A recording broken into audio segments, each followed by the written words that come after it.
So ముందుగా నిన్న జగన్మోహన్ రెడ్డి మాట్లాడినటువంటి కొన్ని పాయింట్స్, సరే రైతుల ఆస్పెక్ట్స్ ఇవన్నీ పక్కన పెడితే ప్రభుత్వం ఫెయిల్యూర్ని చాలా క్లియర్ కట్గా ఎండగడుతూ వచ్చాడు. ప్రభుత్వం యొక్క తప్పిదాలు అంటే గతానికి ఇప్పటికి అన్నింటినీ కూడా ఆయన వీడియోలు విత్ ప్రూఫ్స్ వేసి మరీ చూపిస్తూ వచ్చాడు. ఏం చెప్తారు? Certain things has to come from horse mouth. ఈ ప్రోవర్బ్ విన్నారా మీరు? నిజంగా వైఎస్ఆర్సీపీకి ఒక పెద్ద ముందుండి నడిపించే నాయకుడు ఎవడంటే జగన్మోహన్ రెడ్డి. ఆయన నోట్లోంచి తప్ప మిగిలిన వాళ్ళు ఎవరి నోట్లోంచి పనికొచ్చిన మాట ఒకటి నేను వినలేదు ఇప్పటిదాకా. ఓకే, అంటే ఎందుకు చెప్తానంటే వాళ్ళకి నచ్చినా నచ్చకపోయినా ఒక విషయం చెప్పాలి. ఇప్పుడు మొన్న అరటికాయ రైతుల దగ్గరికి కడప పర్యటనలోను పులివెందుల ఆ చుట్టుపక్కల ప్రాంతాలు ఆయన వెళ్ళారు. వెళ్ళినప్పుడు అరటికాయ రైతులకి ఆయన ఏం చేశారు సాధారణంగా చెప్పారు. నిన్న ప్రెస్ మీట్లో మీరు గమనిస్తే పరకామణి కేసు విషయంలో అసలు కొత్త బిల్డింగ్ కట్టింది ఆయనే. తర్వాత దాంట్లో సీసీ కెమెరాలన్నీ పునరుద్ఘాటన చేసి సరిగ్గా పనిచేయని కెమెరాలన్నింటినీ సక్రమంగా పెట్టి ఫస్ట్ దొంగను పట్టుకున్నాడు. ఇట్లాంటివి మీరు జగన్మోహన్ రెడ్డి గారు చెప్తేనే కానీ ఇంకెవరి నోట్లోంచో ఎప్పుడైనా విన్నామా మనం? లేదు. అసలు ఇష్యూకి సంబంధించి ఆ బిల్డింగ్ కట్టింది జగన్మోహన్ రెడ్డి అని ఆయన చెప్పేవారికి ఎవరికి తెలియదు కదా. ఇప్పుడు కొత్త విషయాలు చెప్పడానికి జగన్మోహన్ రెడ్డి గారు ప్రెస్ మీట్లు చాలా ఉపయోగపడుతున్నాయి, చాలా విషయాలు కదా. గత 5 సంవత్సరాలు ఆయన రూలింగ్ గవర్నమెంట్ అప్పుడు ప్రెస్ మీట్లు పెట్టవద్దన్న ఆ వెధవ కూడా ఫస్ట్ పనుకోమనండి. విజయరెడ్డి గారికి నేను మొహమాట లేకుండా చెప్తున్నాను. ఈ పోస్కోల్ కబుర్లు చెప్పుకొని తిరిగే కరాకాల పక్క పెట్టి ఈ కోర్టులు చెత్త చెదరం ఉండరు. ఒక ప్రాంతీయ పార్టీలో అధినాయకుడే సర్వం. కానీ అధినాయకుడిని ప్రెస్ మీట్లు పెట్టొద్దు అన్నాడు ఎవడో కావాలి నాకు ఫస్ట్ థింగ్. లేదా సంబంధిత శాఖ మంత్రులు ఈ విషయాలు, దేవాదాయ శాఖ మంత్రులు ఉన్నాడు నాకు తెలిసి, ఉదాహరణకి పరకామణి విషయంలో కానీ ఇలాంటివన్నీ ఎప్పుడైనా ఏం జరిగింది ఏంటి అనేది ఎవరన్నా ముందు సత్యనారాయణ గారు ఎవరు ఉండేవారు కదా, కొట్టు సత్యనారాయణ గారు, తర్వాత వెల్లంపల్లి శ్రీనివాస్ గారు, వీళ్ళు ఎప్పుడైనా చెప్పి ఉన్నాయా? లేదు. లేదా టీటీడీ చైర్మన్ లాద్దానండి వాళ్ళ పరకామణి కేసి ఈ పనికిమాలను ఏదో మనం పట్టుకున్నాం అన్న విషయం ఎక్కడైనా పోర్ట్రేట్ అయిందా ఒక పెద్ద న్యూస్ కింద? అంటే ఎందుకంటే ఇవాళ హిందూ మనోభావాలు ఇంత విధంగా నెగిటివ్ ఫ్లేరప్ అయిపోతుంది కదా ఇష్టం వచ్చినట్టు. అట్లాగే మీరు అరటికాయ రైతులకి కన్నబాబు గారు నాకు తెలుసు, దానికన్నా ముందు వ్యవసాయ శాఖ మంత్రి ఎవరో ఎత్తుక్కోమనండి.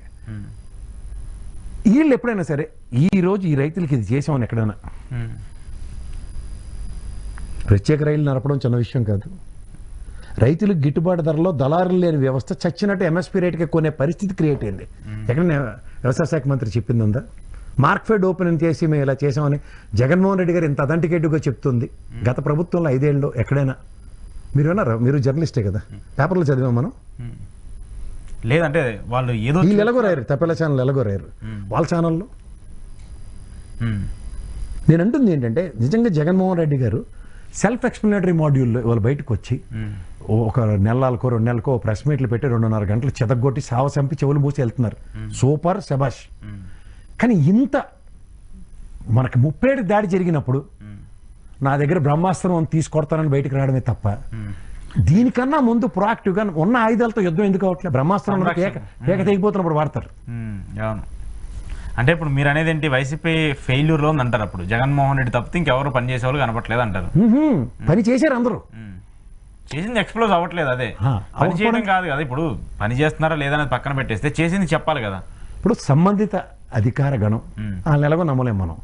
మంత్రులు లేదంటే వాళ్ళకి సంబంధిత నియోజకవర్గాల్లో ఎమ్మెల్యేలు, ఇప్పుడు ఉదాహరణకి కడపలో ఈయన ఎమ్మెల్యే, ఉదాహరణకి పులివెందుల్లో ఒక 600 టన్నులు నిల్వ చేసే ఒక కోల్డ్ స్టోరేజ్ కట్టారు కదా. ఆ ఎమ్మెల్యేలు కానీ ఎంపీలు కానీ అవినాష్ రెడ్డి గారు కానీ ఎక్కడైనా మాట్లాడిన ఉదంతాలు చెప్పండి. అక్కడికి నియోజకవర్గం వాడి ప్రోగ్రెస్ ఏంటో చెప్పాలి కదా ఎవడైనా.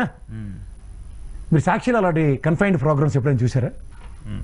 లేదు. వాడు పలానా నియోజకవర్గ ఎమ్మెల్యేలతో వాక్ ద టాక్ వెళ్ళి అక్కడికి వెళ్ళి నీకు జగనన్న నీకు 31 లక్షలు ఇచ్చాడు, నీ నియోజకవర్గం నీ మొహానికి ఎన్ని తగలడ్డాయి?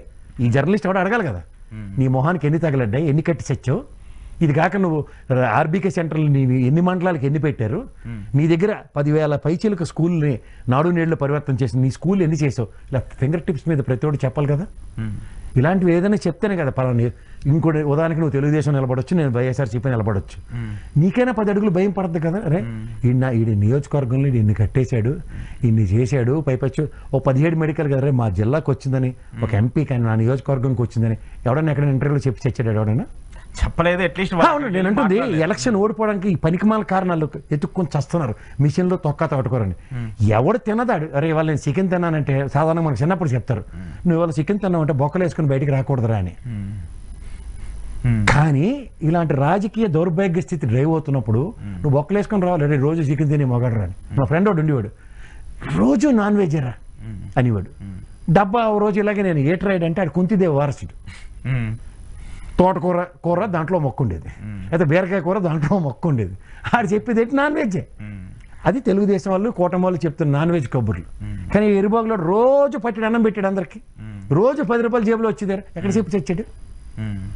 ఇవాళ వచ్చి నేను ప్రత్యేక రైళ్లు నడిపాను అని అలా బామ్మర్ది గారిలాగా ప్రవచనాలు చెప్తే, రైలు నడిపింది వ్యవసాయ శాఖ మంత్రి తోడకొట్టగా, ఇదిరా మా పరిస్థితి, ఇదిరా మా ప్రోగ్రెస్, వ్యవసాయ ఉత్పత్తులు ఈల్డ్ ఇదిరా మాకు, జాబ్ క్యాలెండర్ ఇచ్చావా అని చెవులు తినేస్తాను వాళ్ళు.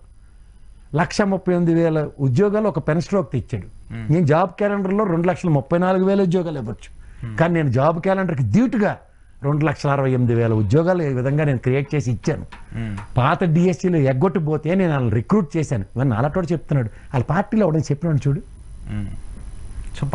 నేను అంటుంది విద్యాశాఖ మంత్రి బొత్స సత్యనారాయణ గారు ఉన్నారు కదా, అయితే రెవెన్యూ శాఖ మంత్రి ఉన్నాడు కృష్ణదాస్, కడుపు కొట్టుకు ప్రాణాలు తినేసి ఎత్తుకున్న ధర్మాన ప్రసాద్, ఇదేంటి ల్యాండ్ టైటిలింగ్ యాక్ట్లో అని ఏడైనా ఒక ఇంటర్వ్యూ ఇచ్చాడా?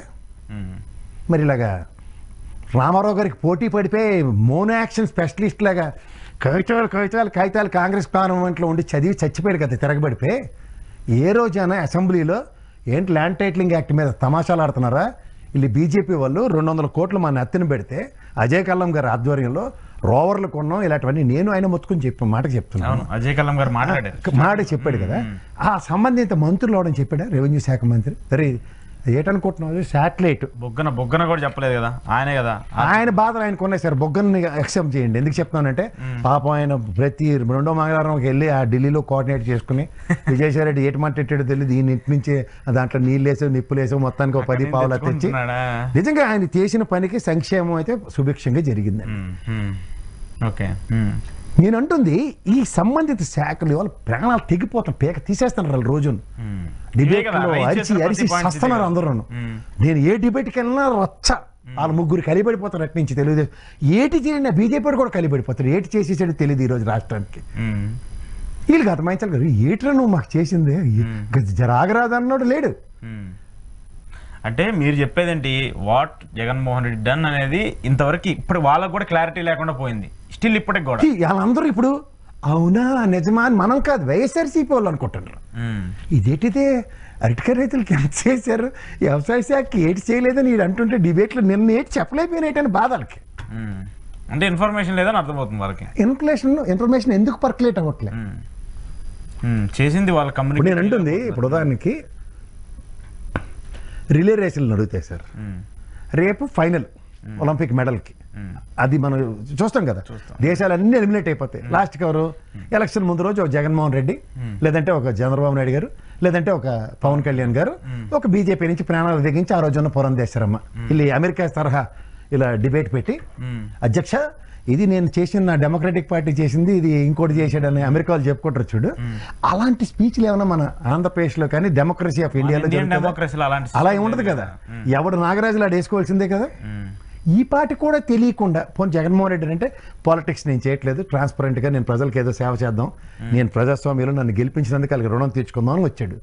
ఈ మిగిలిన బొత్స సత్యనారాయణ, ధర్మాన ప్రసాద్ అయితే రాజకీయాల కోసమే పుట్టాడు కదా. ఏం నోటంట మాట ఎందుకు పడిపోయింది? ఇప్పుడు ఎందుకు మాట్లాడలేదు? ఇప్పుడు కూడా ఎందుకు మాట్లాడు? స్టిల్